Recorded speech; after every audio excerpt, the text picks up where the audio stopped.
Hello? Ako po si Jesse Plot Speechcraft at ito yung mensahe ko sa mga makakapanood nito na fans ni Awit at Wamos. Pakibigay sa kanila itong mensahe ko na to. So yung ginawa nilang video na sanib na yun, wala ako nasa sense na totoong may sanib si Awit or kulam. Totoong may sakit si Awit, uric acid. Na sense ko na ang sakit niya ay uric acid at heart enlargement, tsaka sa baga konti. Yun lang yung sakit niya. Pero yung kulam na ginawa niya, pambabastos yun. Si Wamos, I could forgive him kasi si Wamos nagbibiro lang naman talaga siya eh. Biro lang ginawa niya kasi dark humorist din ako eh. I can take jokes, I can take dark humor.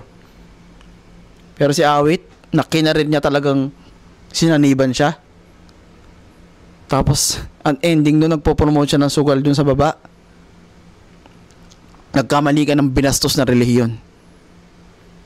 So, ito ay mensahe ko sa inyo para babala. Babala ito, babala.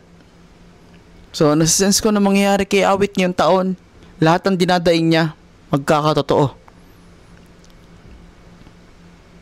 Yung sinasabi niyang paghihirap niya, na pineke niya, na nireklamo niya yung sugal, tapos bumalik din siya. Na front lang niya naman niya yung bago-bagong na yan, doon nga siya nagkasakit eh.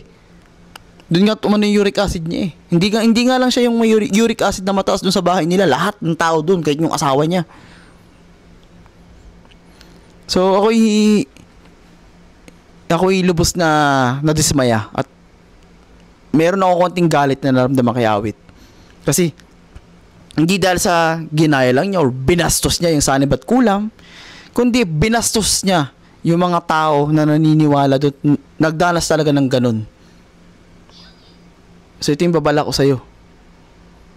Ang babala ko sa'yo is yung financial mo na nirereklamo mo na nag-shrink, mangyayari yan ngayong taon. Ngayong buwan nga mismo eh, na lahat ng mga idadaing mo na pinepeke mo magkakatotoo.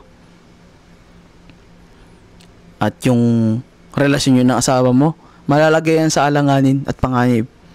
Kasi yung asawa ni Awit, mataas ang level ng kanyang postpartum. At tinetake serious ko. At nire-respeto ko yung mga tao, mga babae na nagkakaroon ng ganung kondisyon. Kasi kailangan nun aruga. Pero ang nangyayari sa relasyon nila, yung babae pang umiintindi kay Awit kasi mas nakakatakot magalit si Awit kaysa sa asawa niya. Parang nakakulong na relasyon yung asawa niya. Hindi talaga pagmamahal eh. All those efforts na ginawa niya, mawawala lahat. Yung sugal niyang yan, mawawala rin yan. Sobrang daming kamalasan at sakit ang madadama itong si Awit. Si Wamos, ang mensahe ko lang kay Wamos is ipagpalagay na lang natin kung ano man yung mararanasan mo, nadamay ka sa katangahan ng kapatid mo. Congratulations dun sa second baby mo. Ingatan niyo yun. Ingatan niyo yun, yung second baby ninyo. Dahil nasa sense ko, maalalagay sa panganib o alanganin din yung baby na yun. Okay? I'm not praying for it, di ko pinagdadasal yun. Pero na sense ko, lahat ng mga sinabi ko is puro pangit at masasama. So, wag nyong i-take to as threat o nagbabanta ako sa inyo. Hindi po ako nagbabanta. Hindi ko po kayo tinatakot. Kayo po ay binabalaan ko at binibigyan ko yun ng huge tip. Bilang regalo ko na rin sa inyo na agapan ninyo. Agapan ninyo yung mga mangyayaring pangit sa inyo. Isang malaking katanungan nga pala. How could you disrespect God like that if I show you the devil? Out.